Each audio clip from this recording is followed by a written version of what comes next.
Donc, comme nous avons déjà discuté, cette séance sera la deuxième partie de l'étude de la fonction gestion de stock de la chaîne logistique. Le plan de la séance sera comme suit.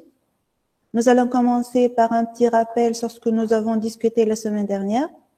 On passera à la suite à la présentation graphique des 4 méthodes ou politiques ou stratégies d'approvisionnement que nous avons vues la dernière séance aussi.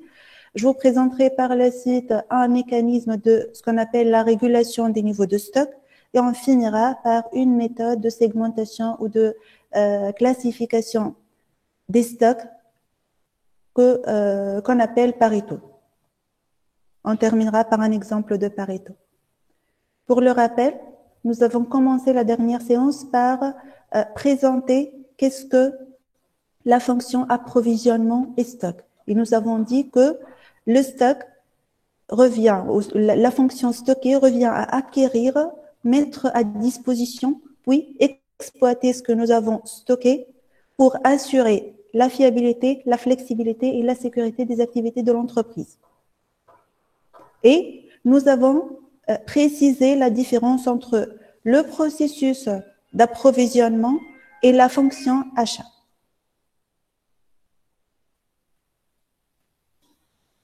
Lorsqu'on parle de stock, on parle généralement d'articles. Donc, chaque entité en stock, on l'appelle article, et cet article est toujours en attente ou bien d'une transformation dans le cas d'une entreprise manufacturière ou bien d'une commercialisation pour les entreprises de services. Le stock est considéré un moyen qui permet ou qui assure, qui aide à assurer l'efficacité des actions de l'entreprise.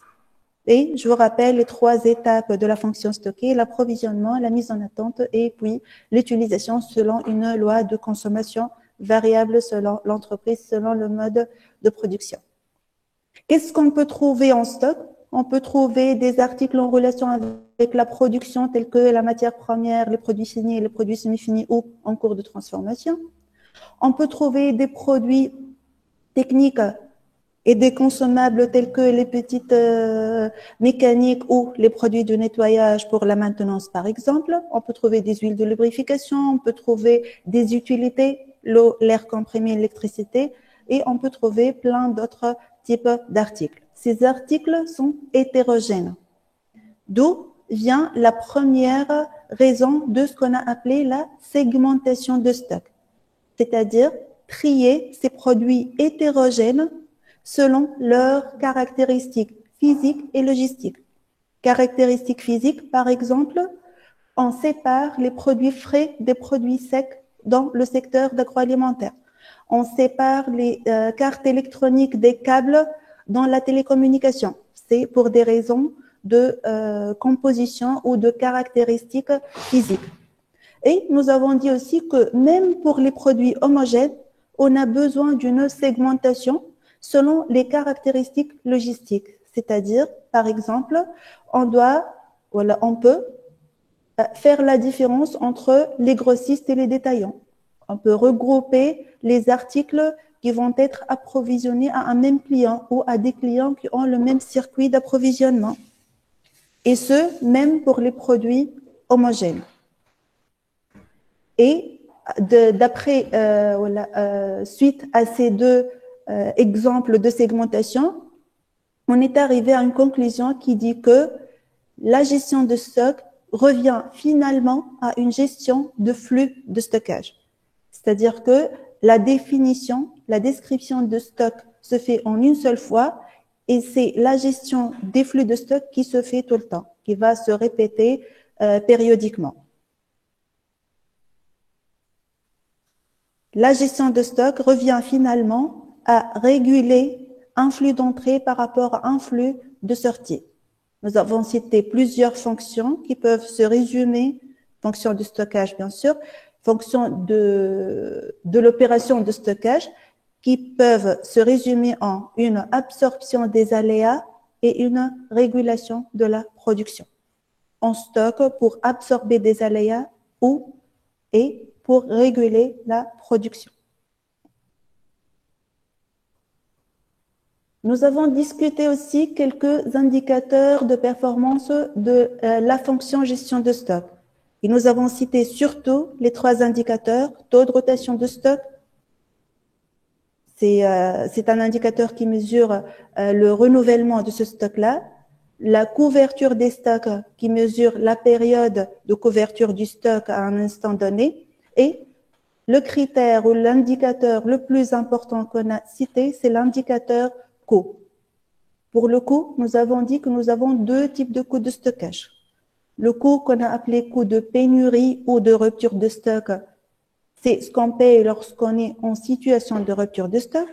Et là, nous avons parlé de 2 types de coûts de pénurie interne et coût de pénurie externe. Et deuxième type de coût, c'est le coût de stockage où on trouve 3 composantes qui sont le coût d'acquisition du stock, le coût de passation des commandes et le coût de possession, c'est-à-dire qu'est-ce que ça va me coûter le stock pendant la durée de séjour dans mes magasins. Si on veut calculer le coût total de stockage, on doit sommer tous les coûts qui existent dans cette entreprise-là. Et on a d'autres indicateurs qu'on n'a pas explicités, mais dépendamment de l'activité de l'entreprise, on peut définir des indicateurs en relation avec cette activité-là. Pour ce qui est stratégie d'approvisionnement, nous avons dit que la gestion de stock doit se faire par article ou par famille homogène d'articles. C'est-à-dire, pour définir une politique ou une méthode de gestion de stock ou d'approvisionnement, on doit commencer par fixer l'article ou la famille homogène sur laquelle on doit travailler.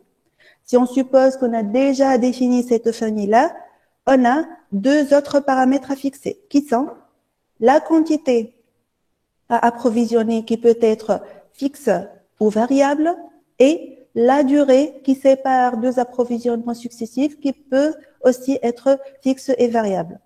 De là, on peut déduire 4 combinaisons. Fixe, fixe, variable, variable et variable fixe. Si on fixe les 2 paramètres, on va trouver ce qu'on a appelé la stratégie d'approvisionnement par planning ou planning de réapprovisionnement. Si on veut représenter ça, puisque la date est fixe et la quantité est fixe, on va avoir, donc la représentation va être en considérant le temps dans l'axe des abscisses et la quantité ou le niveau de stock dans l'axe des heures données, comme nous avons vu la dernière séance aussi. Alors, si on veut, je reviens vers la première méthode de stratégie d'approvisionnement, le planning de réapprovisionnement. On va considérer sur l'axe des abscisses, puisque la période est fixe, des périodes régulières, T, 2T, 3T, 4T, etc. Et nous avons un objectif d'avoir une quantité économique qu'on va noter QE au début de chaque période.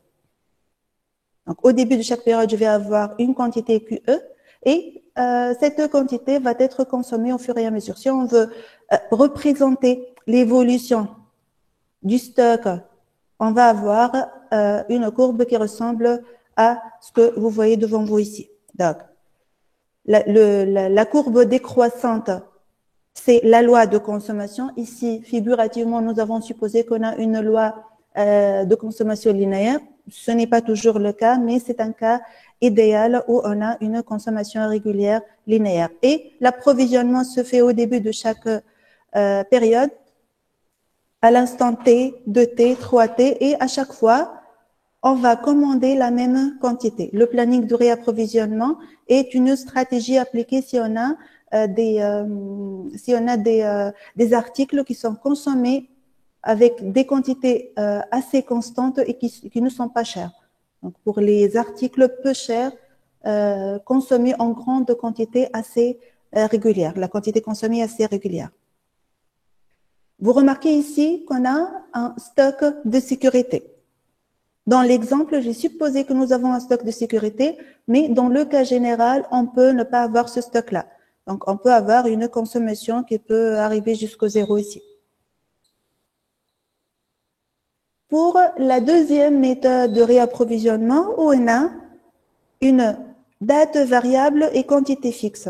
L'exemple que nous avons cité, c'est lorsqu'on consomme une quantité bien déterminée, on approvisionne cette même quantité, mais on ne sait pas exactement quand.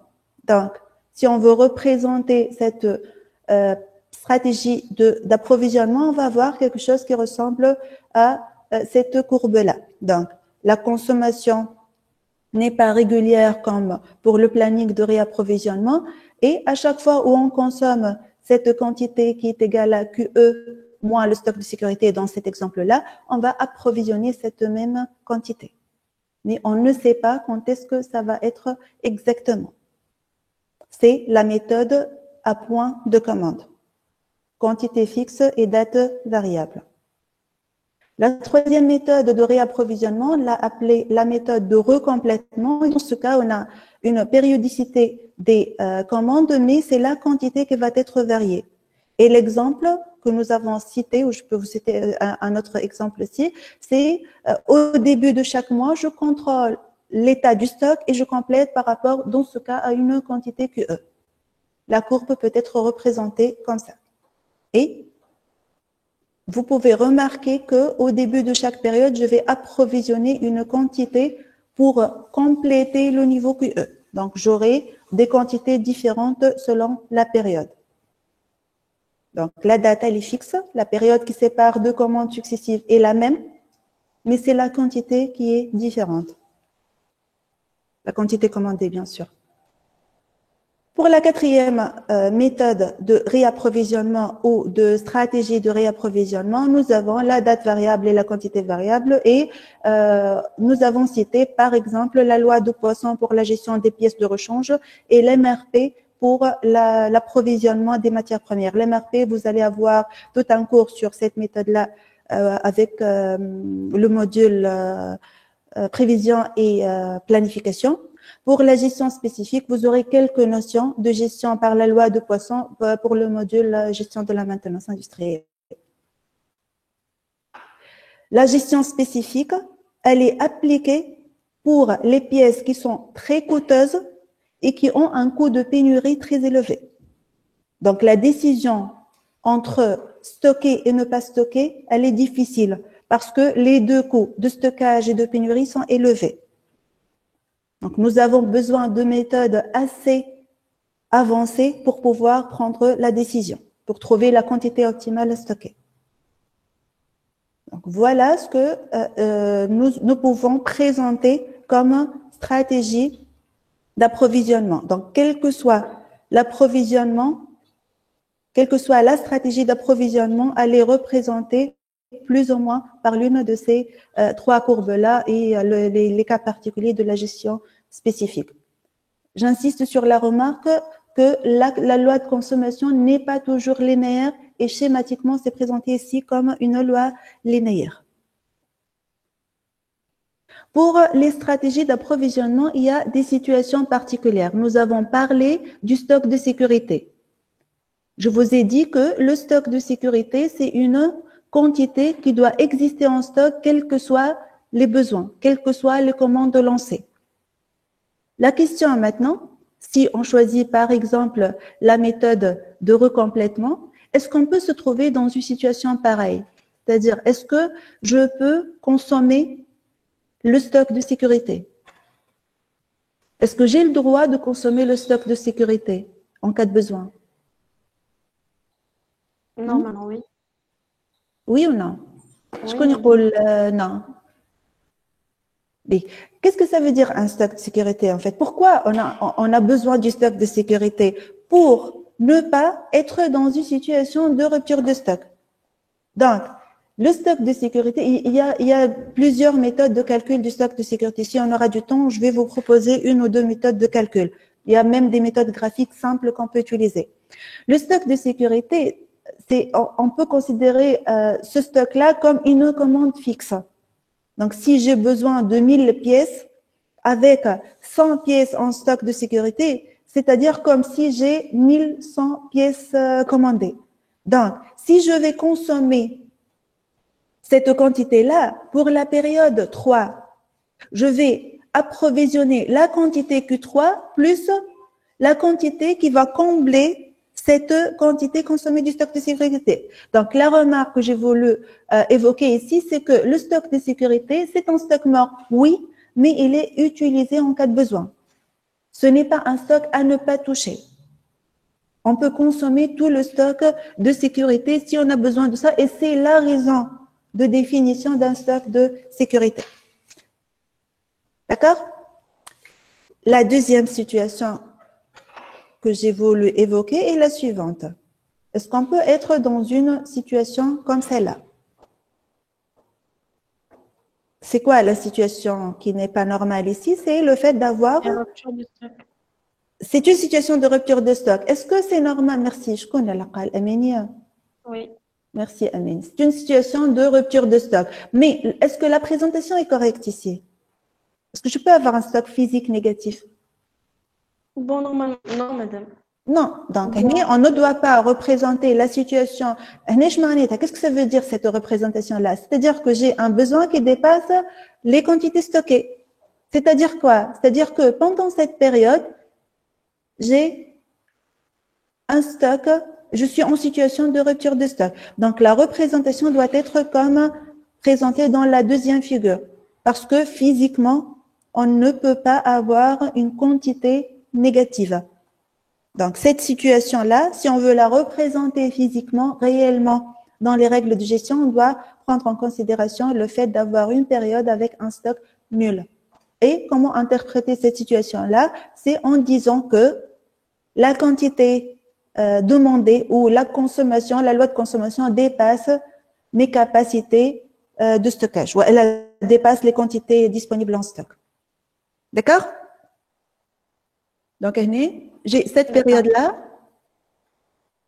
je suis en situation de rupture de stock, qui est une défaillance de la fonction stockage. On va revenir à ça tout à l'heure. D'accord? On passe maintenant à ce qu'on a appelé, ce que je vous ai mentionné au début dans le plan de la séance, le mécanisme de régulation. Normalement, le mot régulation, on l'utilise dans quel domaine? Dans les domaines de l'hydraulique. Oui ou non? Flux régulation, c'est le domaine de l'hydraulique. En fait, on utilise cette notion-là parce que le stockage, la gestion de stock est considérée comme un flux, un réservoir. Chaque produit stocké est considéré comme contenu dans un réservoir. Et ce réservoir, pour chaque produit, pour simplifier, on a choisi un seul produit. Chaque réservoir est alimenté par un flux entrant par l'une des stratégies d'approvisionnement, des 4 stratégies d'approvisionnement déjà décrites. Et nous avons ici une vanne pour ouvrir le flux, pour ouvrir cette vanne-là si on a un flux entrant, pour la fermer si on n'a pas d'approvisionnement. Un réservoir pour le produit stocké avec un flux entrant et la vanne, elle est ouverte si on va approvisionner ce stock et elle est fermée sinon.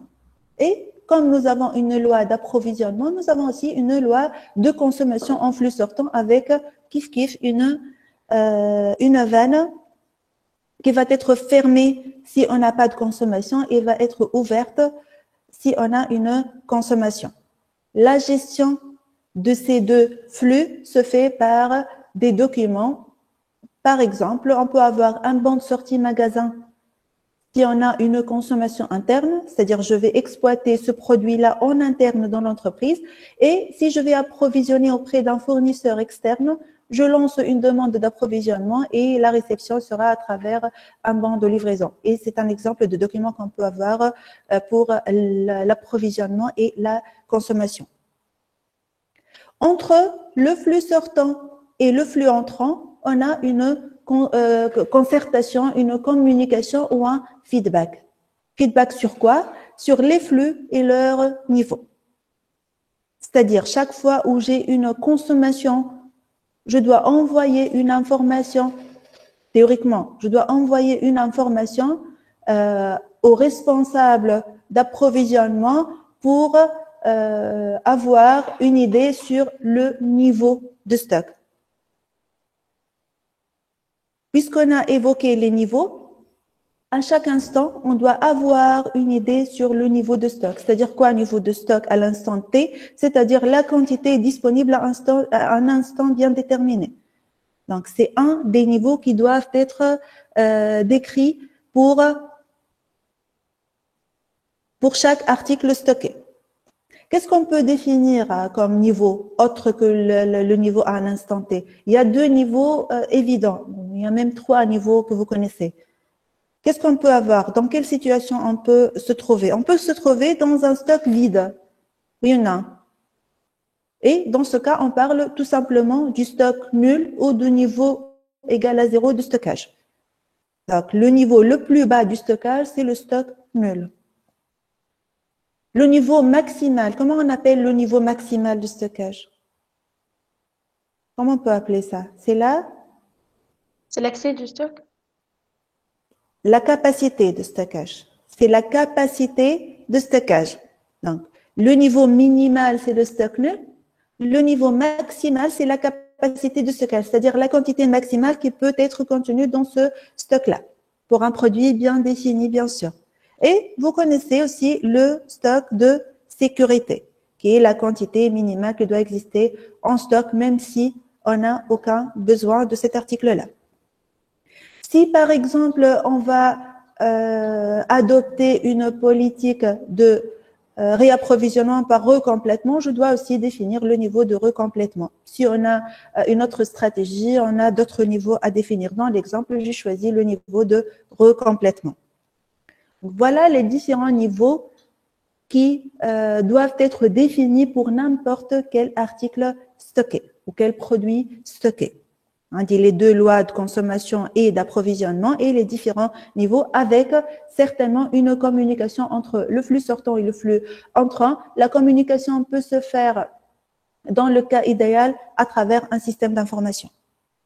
L'idéal, c'est d'avoir un système d'information. Il suffit d'enregistrer les flux, la quantité commandée ou la quantité consommée pour que l'information passe directement au responsable d'approvisionnement. À quoi ça sert cette représentation et ces niveaux de flux? Pour, entre autres, calculer le niveau de flux à chaque instant. Lié à ce niveau-là, qu'on a défini le niveau de stock à un instant TI. Comment on va calculer, on peut calculer ce stock-là? Par exemple, on va calculer le niveau de stock le 1er novembre 2020. Comment on va calculer, en utilisant ces données-là, on va calculer le niveau de stock à la première journée du mois de novembre, tout simplement. Tout simplement, qu'est-ce qui s'est passé? Comment on a géré le stock? On a des quantités qui a été introduites au stock par l'approvisionnement et des quantités qui ont été consommées. Donc, à un instant T, comment on va calculer? Comment? Ce qu'on a, moins ce qu'on a déjà Voilà, utilisé. très bien. Ce qu'on a approvisionné, moins ce qu'on a consommé. Donc, la somme des entrées, moins la somme des sorties. Et on doit ajouter autre chose. Imaginez que je fais ce calcul mensuellement. Donc, au début du mois d'octobre, j'ai calculé la quantité entrée au mois d'octobre et j'ai retranché la quantité consommée. À la fin du mois d'octobre, j'ai une quantité qui va rester, oui ou non? Donc, imaginez que j'aurai 30 pièces en stock.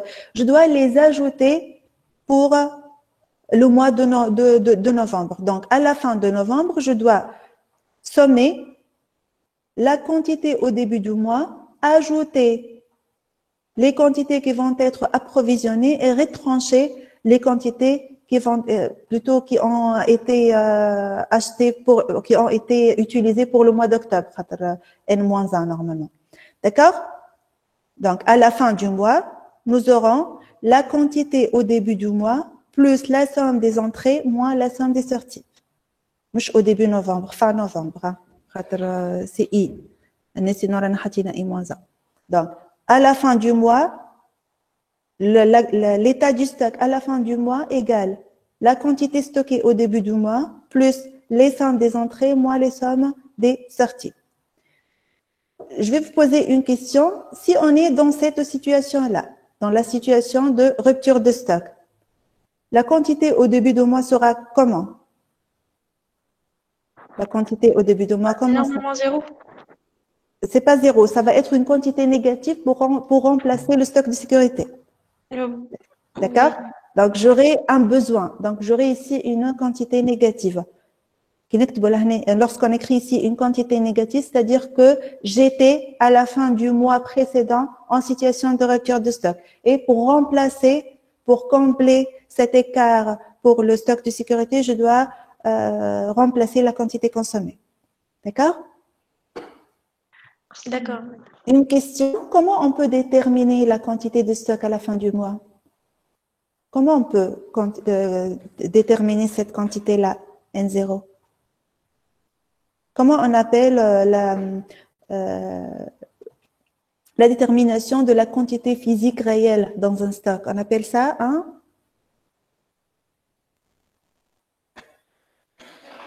Lorsque vous avez un magasin, lorsqu'un industriel a un magasin et il veut connaître exactement la quantité physique qui existe dans ce magasin-là, qu'est-ce qu'il fait? Qu'est-ce qu'on appelle cette activité-là? C'est un inventaire. T'as fait l'inventaire ou pas?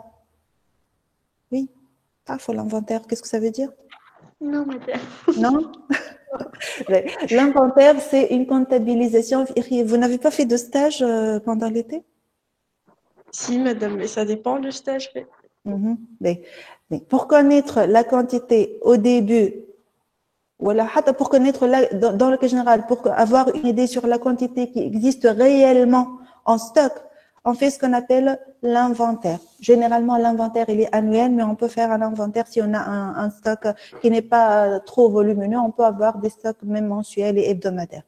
Donc, pour avoir une valorisation réelle des stocks, on effectue ce qu'on appelle un inventaire, qui veut dire un calcul physique de ce qui existe réellement. Donc, ici, dans l'exemple, on suppose, si on veut calculer le stock à la fin du mois de novembre, on doit effectuer un inventaire à la fin du mois d'octobre pour avoir une idée pour avoir la valeur exacte de l'état du stock à la fin du mois d'octobre. Inventaire physique. Par calcul. C'est-à-dire, on doit avoir une idée sur ce qui existe réellement et non pas par des calculs. Mais si on compare la valeur déterminée par un inventaire physique et la valeur calculée par cette équation-là, est-ce qu'on va, à votre avis, trouver la même valeur? Est-ce qu'on va toujours trouver la même valeur? Est-ce qu'il y a un risque qu'on trouve des valeurs différentes, qu'on trouve des écarts? Oui. Oui, c'est très pertinent ou c'est pertinent de trouver deux valeurs différentes entre ce qui a été calculé théoriquement par une équation et ce qui a été recensé physiquement. Ces écarts peuvent être dus à quoi? Si on a des écarts, ça peut être dû à quoi?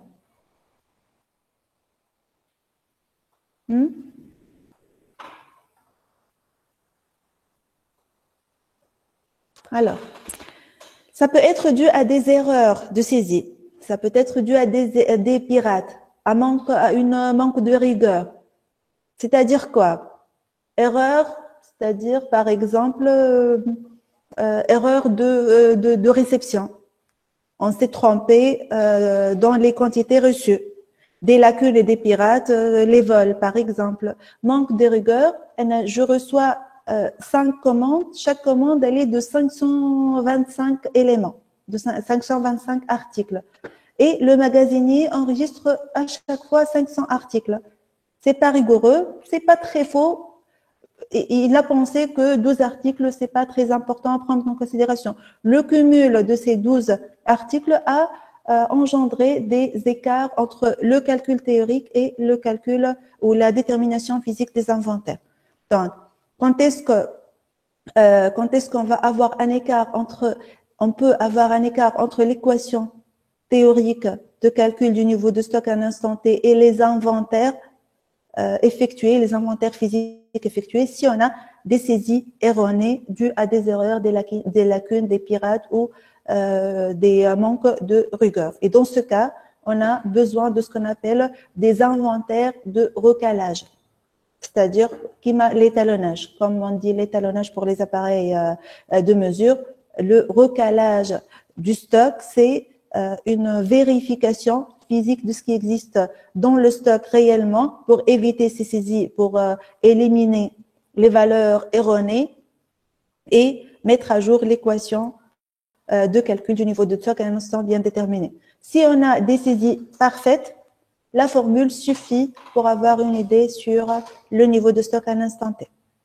Si on a un système d'information, comme nous avons déjà dit, si on a un système d'information et le responsable de ce système-là, le responsable de la saisie, de la réception des articles, il est rigoureux et pas de pirate ni d'erreur de saisie, on va toujours avoir la valeur exacte à travers uniquement une équation. Et c'est l'idéal, c'est la gestion idéale.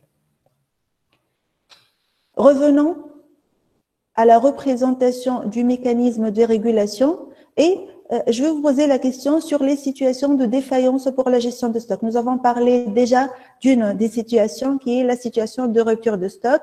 C'est lorsque j'ai une demande qui dépasse ce qui existe réellement à un instant T.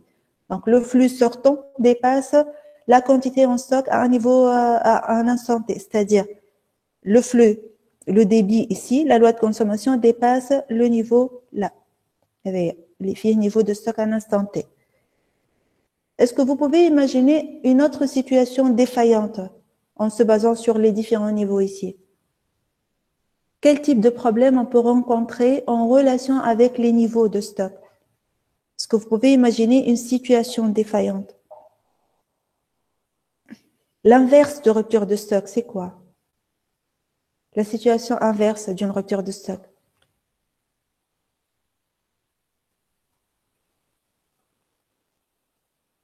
Si on a une quantité, une grande quantité à stocker, une quantité qui dépasse la capacité de stockage, une grande production, une cadence importante de production et je n'ai plus d'espace pour stocker mes produits finis. Est-ce que c'est une situation défaillante? Est-ce qu'on peut considérer que c'est une situation défaillante? Oui, c'est une... Madame, je m'excuse. Si Oui. vous pouvez répéter la question.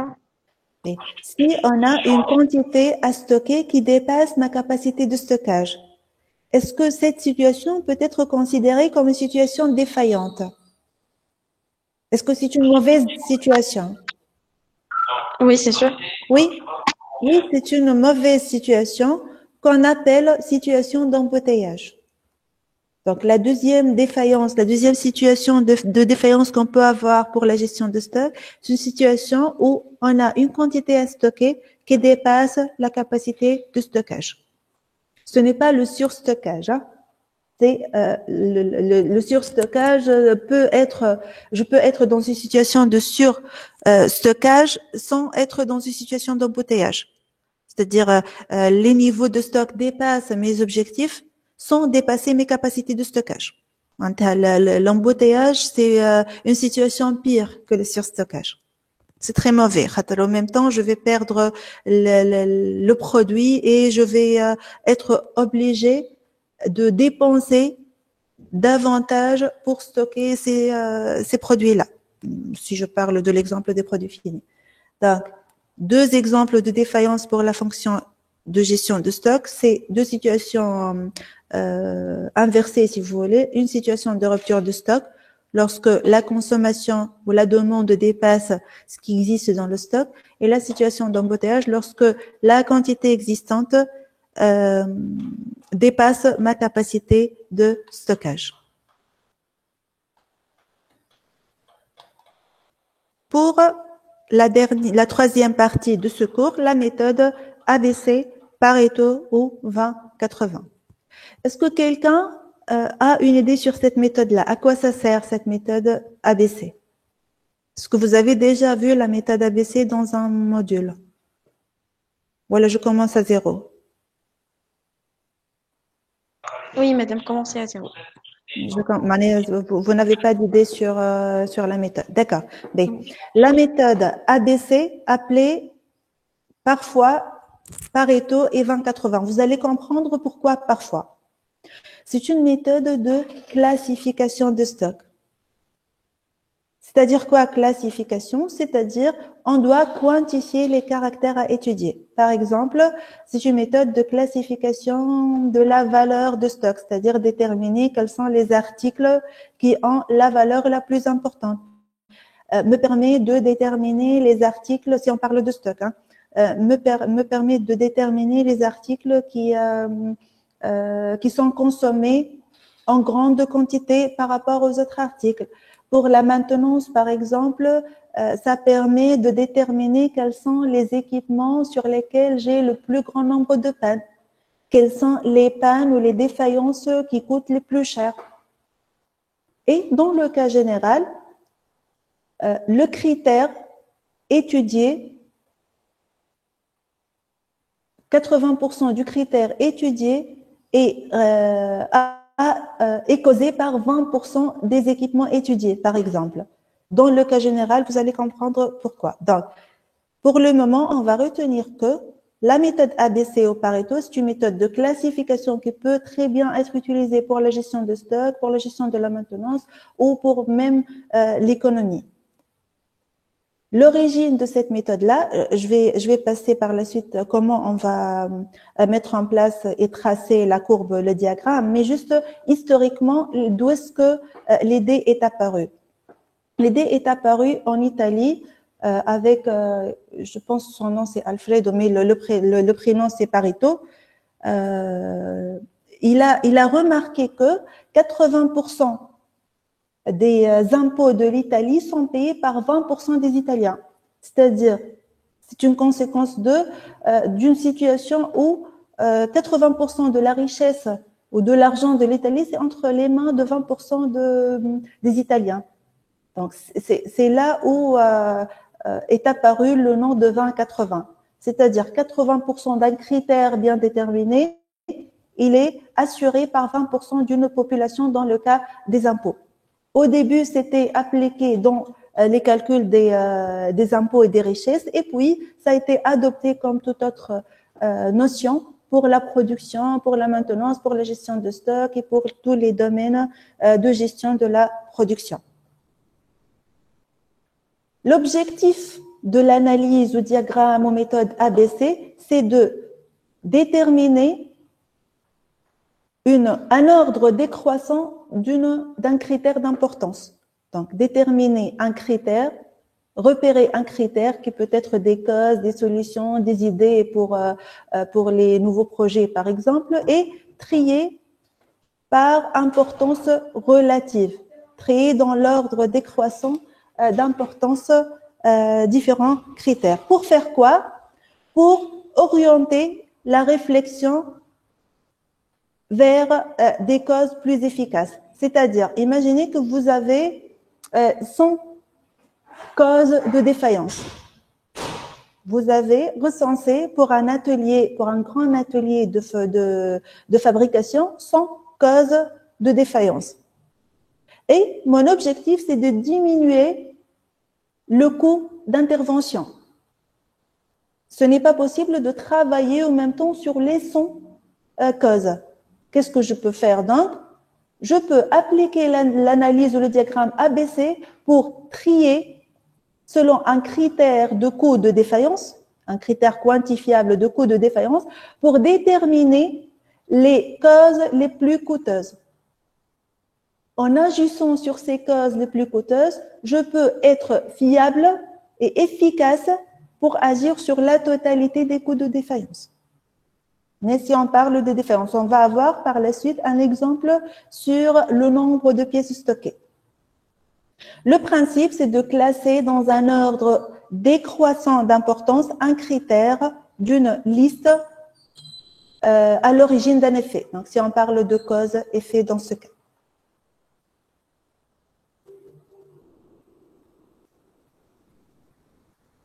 Un des objectifs de l'analyse ABC aussi, c'est d'agir significativement. C'est-à-dire quoi? C'est-à-dire de ne pas éparpiller les efforts fournis pour un objectif bien déterminé.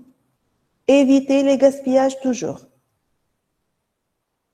La différence entre ABC et Pareto, l'analyse ABC revient à définir trois familles qu'on va appeler respectivement A, B et C.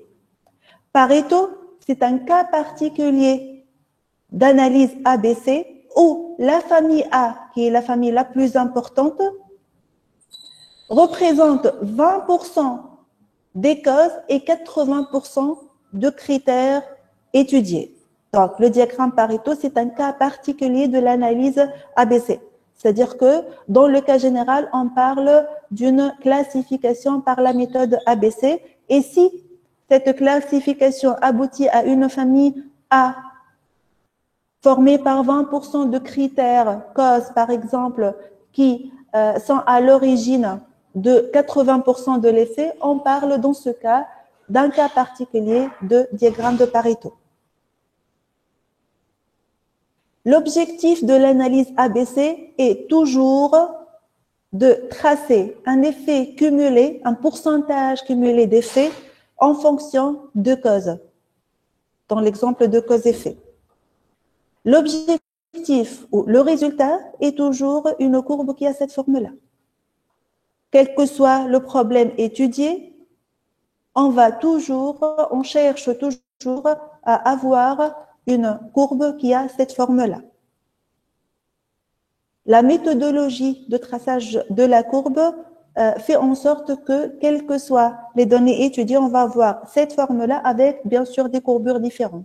On peut avoir une courbe plus plate ici, plus aplatie. On peut avoir une courbe avec une pente plus importante. Une fois nous avons tracé la courbe, que ce soit pour l'analyse ABC ou pour le diagramme de Pareto, on suppose qu'on est dans le cas d'un diagramme de Pareto, on va déterminer les familles ABC. Comment on va déterminer les familles ABC? Pour la famille A, on va repérer les 80% sur l'axe des ordonnées, les 80% de l'effet. On va projeter sur la courbe et on va trouver les 20% dans le cas de Pareto qui vont former la famille A. Comment on va décrire cette famille A?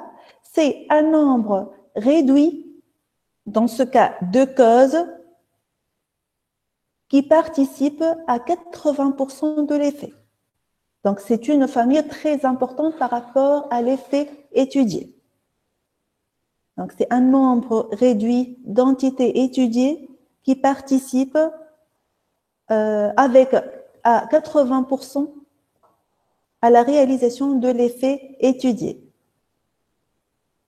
La famille B, on repère les 95% de l'effet cumulé, on projette sur la courbe et si on est dans la situation du diagramme Pareto, on va forcément trouver une valeur qui s'approche de 50% ici. Et la famille B, ce sont les 30% qui suivent la famille A. Le reste des individus, des causes, forment la famille C, qui est un grand nombre de causes qui participent uniquement avec 5% à la réalisation de l'effet. Donc, si on va travailler sur cette famille C, l'effet va être négligeable sur l'effet, sur le résultat global. Qu'est-ce que ça veut dire orienter les efforts et travailler plus efficace si on utilise une classification ABC?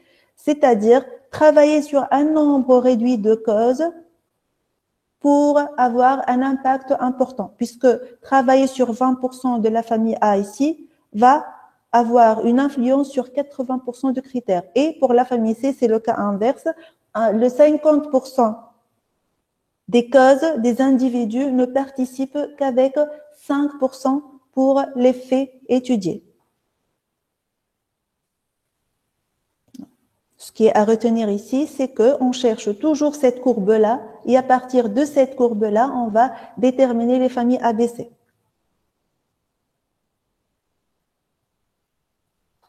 Trouver le diagramme 20-80 est un cas particulier idéal du diagramme Pareto. Dans le cas général, on ne va pas trouver ces 20-80. On va voir les différentes possibilités, les différents cas de figure qu'on peut avoir et comment on va décider par rapport aux familles, par rapport au pourcentage des familles. Mais toujours, on va trouver 3 familles ABC. Hein. Comment on va trouver cette courbe-là? En suivant ces étapes. On va commencer par collecter les données relatives à un problème bien déterminé. Si on parle de stock, par exemple, on va collecter toutes les informations sur mon stock. On va placer ces valeurs dans un tableau, puis définir un seul critère d'étude. C'est-à-dire, si j'ai 3 critères à étudier, je dois tracer 3 courbes ABC.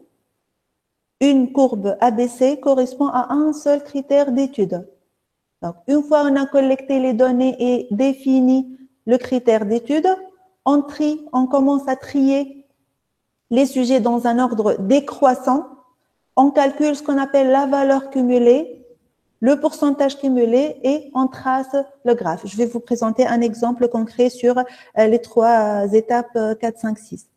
Le résultat, je vous rappelle, c'est toujours une courbe qui a la forme rouge ici et on peut ajouter des histogrammes pour les valeurs individuelles des causes.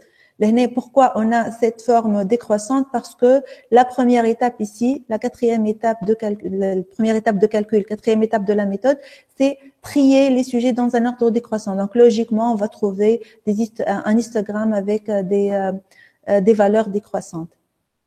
Une fois nous avons établi la courbe, le travail n'est pas terminé, mais plutôt on doit interpréter et là, ça commence l'amélioration et les propositions d'amélioration.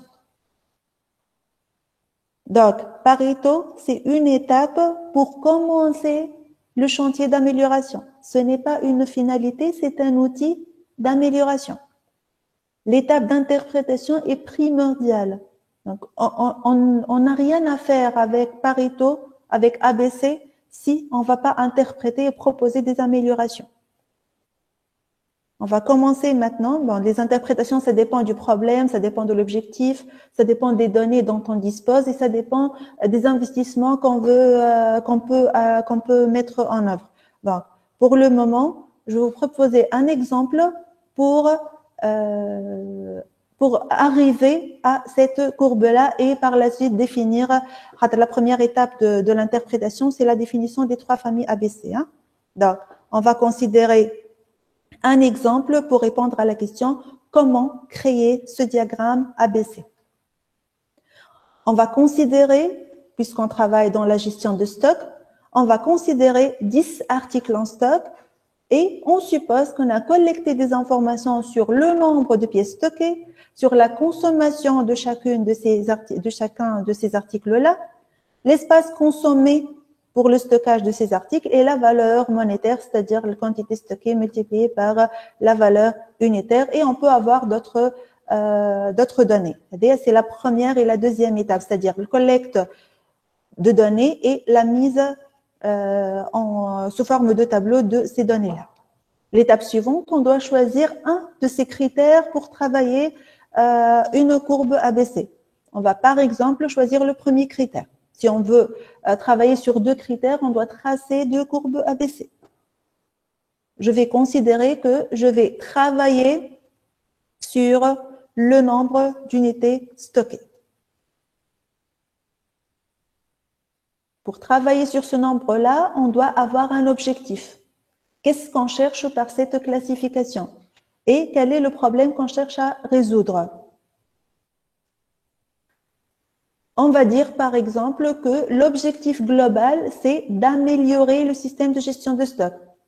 Amélioration du système de gestion de stock, ce n'est pas un objectif quantifié. Un diagramme Pareto doit référer à un objectif précis et bien quantifié. On peut traduire, par exemple, l'objectif définition d'un système de gestion de stock par trouver les articles qui sont stockés en grande quantité, les articles les plus qui ont le nombre le plus important dans le stock. On a trouvé les articles les plus comment? Je n'ai pas trouvé le mot.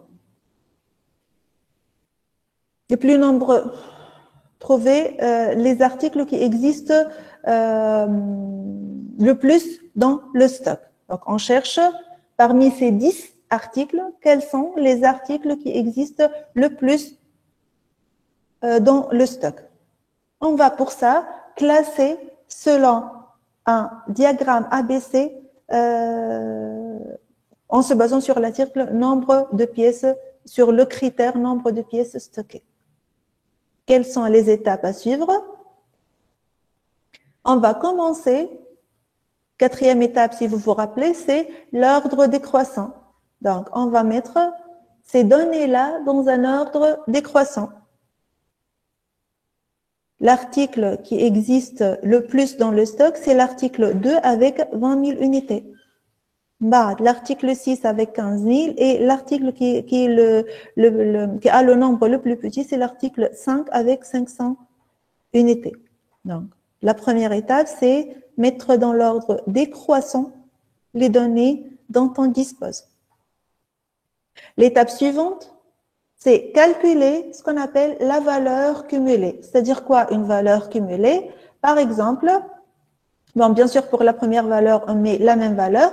Pour la valeur 2, on va avoir 35 000 égale à quoi? 15 000 plus 20 000.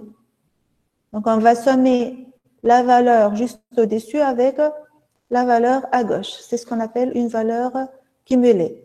Donc, ici, c'est 45 000. Comment on a trouvé ce 45 000? C'est égal à 35 000 plus 10 000. 45 000 plus 8 000 égale à 53 000. Et à la fin, 68 000, c'est le nombre total d'articles en stock pour tout type d'article. Donc, ordre décroissant, puis valeur cumulée.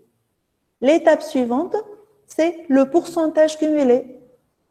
L'équation est tout simplement, on prend par exemple ce 99,26%, on va avoir la valeur correspondante à ce niveau-là, pour 9, ce sera 67 500, divisé par le nombre total qui est 68 000. On peut garder la proportion entre 0 et 1 ou multiplier par 100, c'est la même chose. On peut avoir les deux situations. Ou bien un pourcentage en multipliant par 100, là, même sans multiplier par 100, on va avoir ici 0,29, 0,51, etc. L'objectif, c'est d'avoir l'ordre décroissant et le pourcentage cumulé. On peut atteindre le pourcentage cumulé en faisant autre chose. Tout d'abord, effectuant l'ordre décroissant, calculer le pourcentage, puis le pourcentage cumulé. Donc, ordre, pourcentage, pourcentage cumulé. Ou bien, ordre, valeur cumulée, pourcentage cumulé. La différence, c'est que si j'ai calculé le pourcentage, puis j'ai fait les cumuls, je risque de ne pas avoir ces 100%. Je peux avoir 99,9% et c'est correct aussi. Donc, il vaut mieux utiliser cette méthode-là en calculant la valeur cumulée, puis le pourcentage cumulé. Mais si vous calculez le pourcentage, puis le pourcentage cumulé, c'est correct aussi. Ce qu'il ne faut pas faire, c'est de calculer le cumul avant l'ordre. Il faut absolument calculer effectuer l'ordre décroissant, puis calculer le cumul, sinon vous n'allez pas avoir la forme de la courbe ABC. Donc, on a besoin de quoi? On a besoin de l'ordre décroissant et de la valeur cumulée. Et on va commencer à tracer la courbe de Pareto à partir de ces données-là. On a besoin de deux axes, bien évidemment. Axe des abscisses et l'axe des ordonnées. Dans l'axe des abscisses, on va mettre les articles dans l'ordre décroissant. Donc, les articles triés dans l'ordre décroissant dans l'axe des abscisses. Et dans l'axe des ordonnées, on va mettre les pourcentages cumulés. Si vous avez suivi toutes les étapes comme décrites, vous allez certainement trouver une courbe pareille à celle-là. Cette courbe-là même pour cet exemple. Donc ici, vous avez 2, 6, 7, 9, 2, 6, 7, 9 et la dernière entité, c'est 5. Donc, on doit garder le même ordre, bien évidemment. Et dans l'axe des ordonnées, il faut trouver tout simplement le point d'intersection entre abscisse et ordonnée. Et si vous suivez ces étapes-là, vous allez certainement trouver cette courbe-là. Est-ce qu'on a terminé avec ABC? Oui, on a terminé avec le traçage de la courbe. Mais on va commencer l'étape la plus importante, voilà, qui est aussi importante, qui est l'étape de l'interprétation. Avant de passer à l'interprétation, il y a une remarque. Mais vous remarquez que nous avons une égalité entre ces deux segments-là, entre le segment 0, c'est l'origine du repère, et le dernier élément, le dernier article dans ce cas, et entre le 0 et 100. Ce n'est pas faux si vous n'avez pas un repère carré. Mais il vaut mieux avoir un repère carré parce qu'on va analyser par des pourcentages. Donc, pour améliorer le visuel, il vaut mieux avoir un repère carré. C'est-à-dire avoir une même distance qui sépare l'origine du 100%, ou de 1 si vous avez gardé les proportions, et qui sépare l'origine du dernier élément sujet de l'étude. Donc, c'est une remarque, généralement, pour Pareto et pour ABC, on a un repère carré pour avoir les mêmes 20%, les mêmes 80% visuellement et faciliter l'analyse, tout simplement. Je répète que ce n'est pas faux si vous avez une courbe qui n'est pas carrée. Donc, pour commencer, tu as une question, Amélie?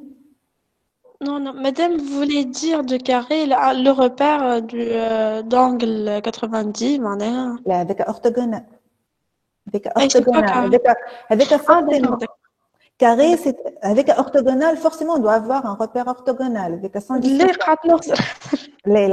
Carré, c'est-à-dire quoi? C'est-à-dire la distance entre l'origine et le dernier élément, dans ce cas le 5, les homas en rouge, c'est exactement égal à la distance entre l'origine et le 100%.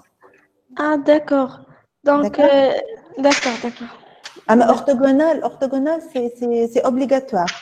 Mais Oui, c'est sûr. C'est pour cela que j'ai posé la question. la Mais orthogonale, c'est obligatoire, mais c'est la distance qui n'est pas obligatoire. Il vaut mieux avoir une même distance, mais ce n'est pas faux de ne pas avoir cette distance-là. Mais l'orthogonalité, c'est obligatoire, bien sûr. Mhm. D'accord?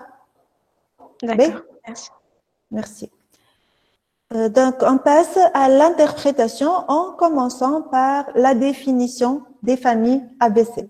On va supposer, ce n'est pas le cas, je ne sais pas encore si c'est le cas ou pas, mais on va supposer qu'on est dans le cas d'une courbe théorique de Pareto. Qu'est-ce que ça veut dire une courbe théorique de Pareto?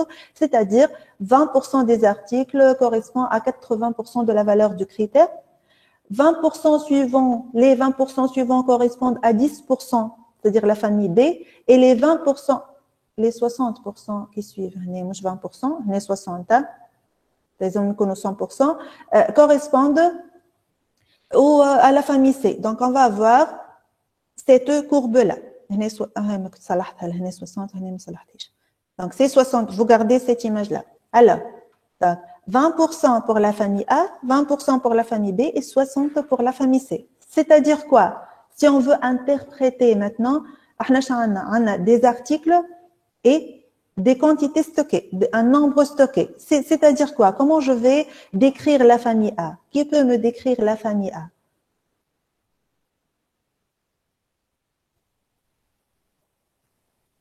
C'est un nombre.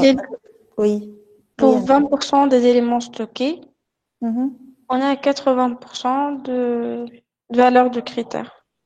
Et sinon, la valeur des critères, j'ai besoin d'un exemple concret, l'exemple qu'on était en train de traiter. Donc, un nombre réduit d'articles stockés ont le nombre le plus important de stock. Je vais parler de l'exemple concret, les Hua Heda. Les Hua Bdinabi, c'est l'exemple, voilà, c'est cet exemple-là.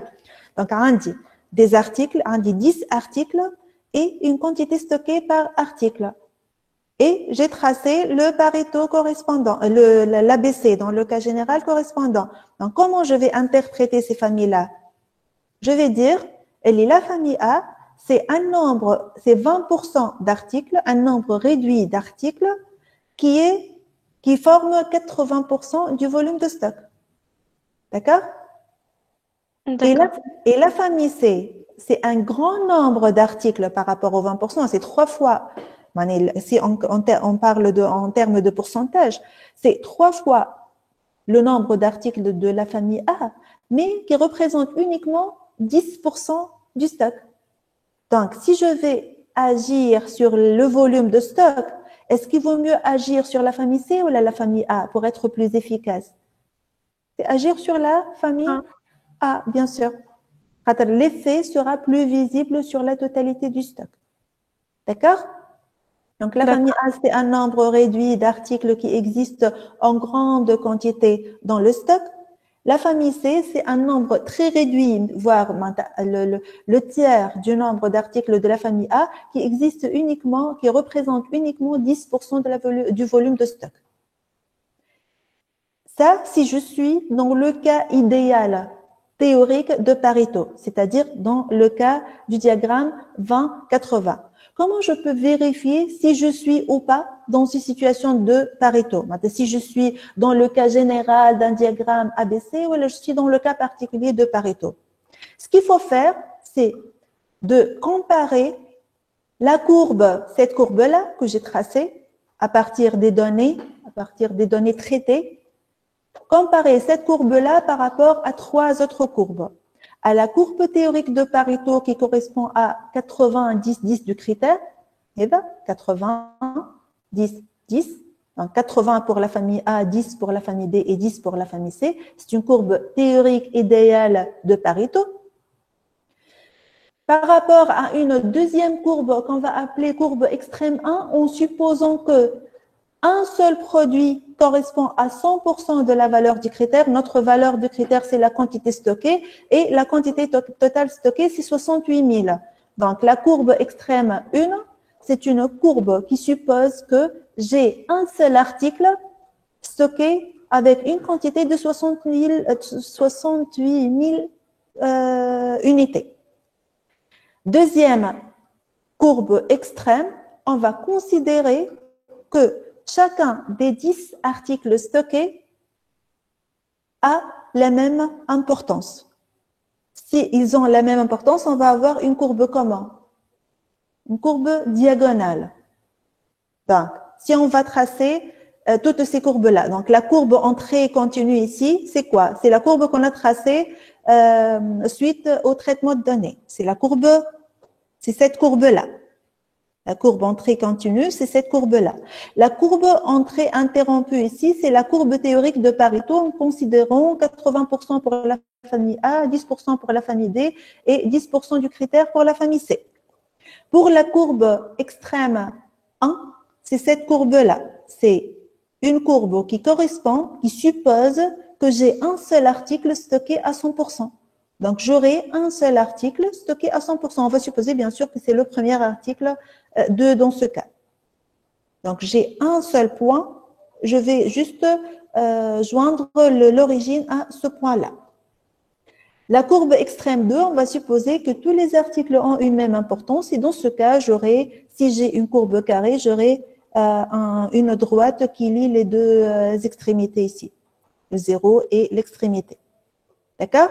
Donc, pour tester si je suis dans le cas d'un diagramme de Pareto ou d'une courbe générale ABC, on doit considérer ces trois, en plus de la courbe tracée à partir des données traitées, on doit considérer ces trois courbes. La courbe théorique de Pareto, 80-10-10, et les deux courbes extrêmes qui supposent qu'un seul article correspond à 100% de la valeur du critère, dans ce cas, la quantité stockée, et en supposant pour la deuxième courbe extrême que chaque article a une même importance que tous les autres articles. Et dans ce cas, on aura une courbe qui a cette forme-là, la courbe extrême 2.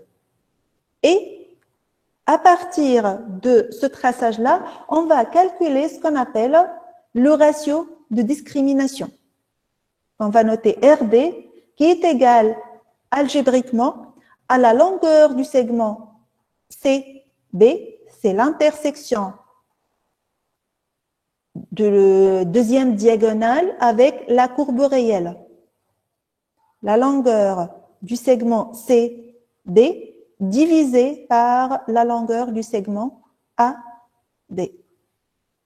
La valeur de ce ratio de discrimination va me dire si je suis ou pas dans le cas d'un diagramme Pareto. Comment? Il y a un abac à respecter. Donc, les valeurs de ce ratio de discrimination vont être comparées à un abac. Qu'est-ce qu'il y a dans cet abac-là? Il y a les différentes valeurs qui peuvent être attribuées à ce ratio de discrimination. Puisque c'est un ratio, il sera certainement inférieur à 1, le segment AB il est supérieur, il a une longueur supérieure au segment BC. Donc, les différentes valeurs qui peuvent qu'on peut atteindre sont les suivantes. C'est entre quoi et quoi? Entre 0, bon 0 ça y est, entre 0,1 et strictement inférieur à 1. Si cette valeur-là est entre 0,9 et 1, comment on va lire cet abac-là? Si la valeur du ratio de discrimination est entre 0,9 et 1, on doit considérer pour la famille A 10% dans notre cas des pièces stockées, pour la famille B 10% des pièces stockées et pour la famille C le reste qui représente 80% des pièces. Si on est dans le cas de Pareto, on doit trouver un ratio de discrimination compris entre 0,75 et 0,85. Et dans ce cas, on va considérer que la famille A représente 20% des pièces stockées, des articles stockés, la famille B 20% aussi, et la famille C, c'est le reste, c'est 60%. Donc, on va comparer, on va chercher où est-ce que la valeur du ratio de discrimination calculée par rapport aux différentes zones. On appelle chaque ligne ici une zone. Et on a 5 zones. La première zone, c'est cette zone-là, et jusqu'à la valeur strictement inférieure à 0,64. Et dans ce cas, le résultat n'est pas interprétable, c'est-à-dire que l'interprétation ne peut pas se faire avec le diagramme ABC. Donc, il faut chercher une autre méthode d'analyse, mais pas ABC si on a un ratio de discrimination inférieur à 64. C'est-à-dire quoi inférieur à 64? C'est-à-dire on va trouver une courbe qui n'est pas concave en fait. On va trouver une courbe qui a une autre forme autre que une forme de courbe de Pareto. C'est pour ça que la règle me dit que si je trouve un ratio de discrimination inférieur strictement à 0,65, il est impossible d'interpréter les résultats. Donc, ce qu'il faut faire, on doit tracer la courbe, mais avant de déterminer les familles ABC, on doit vérifier on est dans quelle zone selon la valeur du ratio de discrimination qui se calcule à partir de cette équation-là en traçant les 3 courbes. La courbe théorique de Pareto avec 90-10 du critère, la courbe extrême 1 en supposant que un seul article consomme tout le critère, donc les autres ont une valeur de 0, une valeur cumulée égale à 0, et une valeur cumulée, une valeur individuelle égale à 0, et la deuxième courbe en supposant que tous les articles ont une même importance, donc on aura une courbe comme celle-là, une courbe linéaire. Ça, c'est le cas idéal. Si on veut appliquer ce ratio de discrimination pour notre cas, on va trouver quoi? On va calculer la valeur du ratio de discrimination. Si vous allez tracer cette courbe-là, vous allez trouver que ce ratio, il est égal à 48 sur 71, égal à 0,67. 0,67, c'est quelle zone? C'est cette zone-là, c'est la zone 3, zone 4 plutôt, 67, oui, 67. C'est 20, 35, 50. 67, c'est la zone 4. C'est cette zone-là, oui. Donc c'est pas la courbe idéale de Pareto. Et qu'est-ce que se pose la zone 4? Suppose que la famille A 20%, la famille B 30% et la famille C c'est 50%. 20% de quoi? 20% des 10 articles étudiés. 20% des 10 articles étudiés, c'est 2 articles. Donc, la famille A sera composée des 2 articles 2 et 6. La famille B, 30%, sera composée des 3 articles suivants qui sont 7, 9 et 3. Et le reste formera la famille C. Donc, si on veut étudier la quantité stockée, on doit commencer par la famille qui a le plus d'importance selon le critère sélectionné qui est le nombre d'occurrences en stock. et on va travailler sur les deux articles 2 et 6. Qu'est-ce que ça veut dire travailler sur ces deux articles? Par exemple, chercher des méthodes, si on a un objectif de diminuer le nombre, le volume de stock, chercher des fournisseurs qui peuvent m'approvisionner en temps réel, par exemple, pour minimiser les pièces, la quantité stockée. D'accord?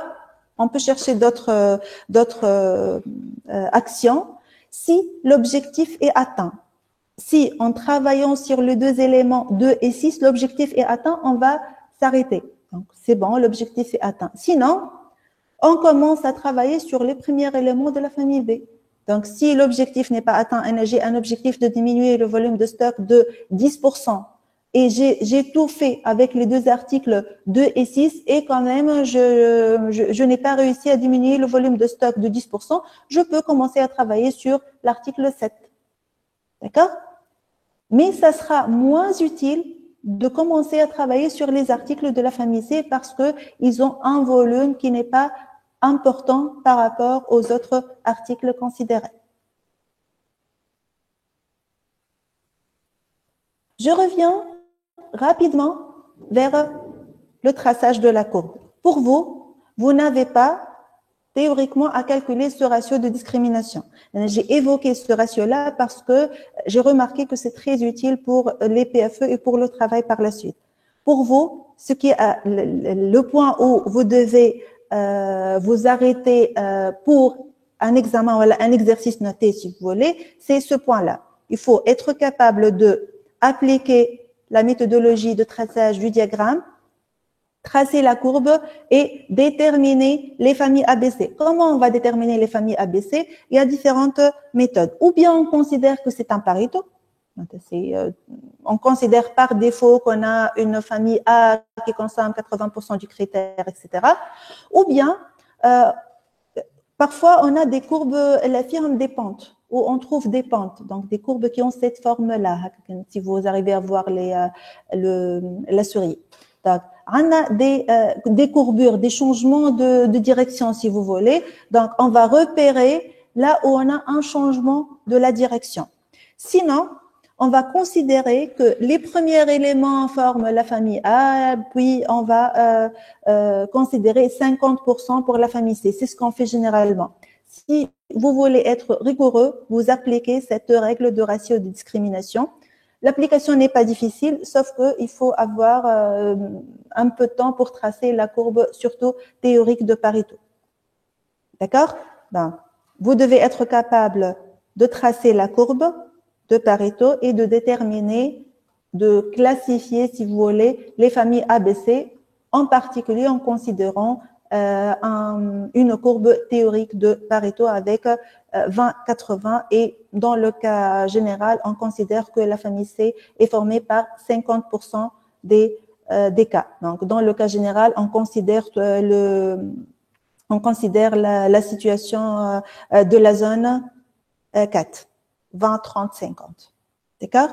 Mais il faut savoir qu'il y a une différence entre ABC et Pareto, et pour savoir si je suis dans le cas d'un diagramme Pareto ou pas, on doit calculer ce ratio-là et comparer la valeur obtenue par rapport aux valeurs données dans la référence suivante. C'est la référence pour tout le monde. C'est une référence qui existe partout. Voilà ce que j'ai à vous présenter pour le diagramme Pareto. Je vais finir par dire deux choses en fait. La première chose, c'est que vous aurez 2 séances de supply chain management pour la semaine prochaine. Donc, ce sera les 2 dernières séances de supply chain. La première séance, l'une des 2 séances sera pour une évaluation en contrôle continu. Vous n'avez pas présenté de présentation, donc je me trouve obligée de vous faire un test. Donc, l'une des 2 séances sera réservée pour un petit test. Je réservais une partie de cette séance-là sera pour un test d'évaluation. Donc, préparez-vous pour un petit QCE, voilà, un petit exercice, on va voir, pour la note de contrôle continu. Et la deuxième séance, il me reste une petite partie sur l'analyse de risque. Donc, ce sera réservé pour la partie analyse de risque et un effet appelé effet coup de fouet. On va voir qu'est-ce que ça veut dire un effet coup de fouet. D'accord? Donc, les deux informations, c'est que vous aurez 2 séances pour la semaine prochaine et une de ces 2 séances sera pour une évaluation rapide d'une demi-heure ou de 45 minutes. Donc, vous pouvez poser vos questions sur Classroom, là, me l'envoyer si vous voulez. Ou maintenant, si vous avez des questions, je peux répondre à toutes vos questions, bien sûr. Je vais juste arrêter l'enregistrement.